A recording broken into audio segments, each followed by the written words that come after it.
بسم اللہ الرحمن الرحیم۔ بڑے والدین یعنی گھر میں جنت۔ 3 بار نبی کریم صلی اللہ علیہ وآلہ وسلم نے فرمایا اس شخص کی ناک خاک آلود ہو گئی۔ پوچھا گیا اللہ کے رسول کس شخص کی؟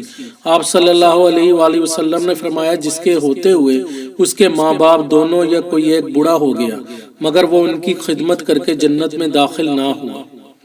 جن گھروں میں رحمت کے فرشتے داخل نہیں ہوتے، نمبر 1 قطع رحمی کرنے یعنی رشتہ داریاں توڑنے والے کا گھر۔ نمبر 2 جس گھر میں کتا ہو۔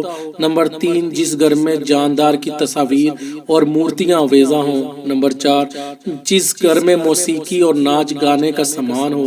نمبر 5 جس گھر میں ایسا شخص موجود ہو جو غسل فرض ہو جانے کے بعد بھی غسل نہ کرے۔ مومن کے دل میں بسنے والی عورتیں۔ مومن کے دل میں 4 طرح کی عورتیں بستی ہیں: اس کی ماں، اس کی بیوی، اس کی بہن، اس کی بیٹی۔ پہلی کی رضامندی میں اللہ کی رضا اور جنت ہے۔ دوسرے کے ساتھ دلجوئی اور عمدہ سلوک کرنا رسول اللہ صلی اللہ علیہ وآلہ وسلم کی وصیت ہے۔ تیسری کے ساتھ احسان اور نیک برتاؤ کرنا صلہ رحمی اور خیر و برکت کا ذریعہ ہے۔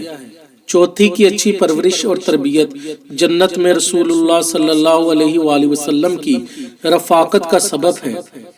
جنات کے بھی فرقے ہوتے ہیں اور جنات میں بھی نیک و بد ہوتے ہیں۔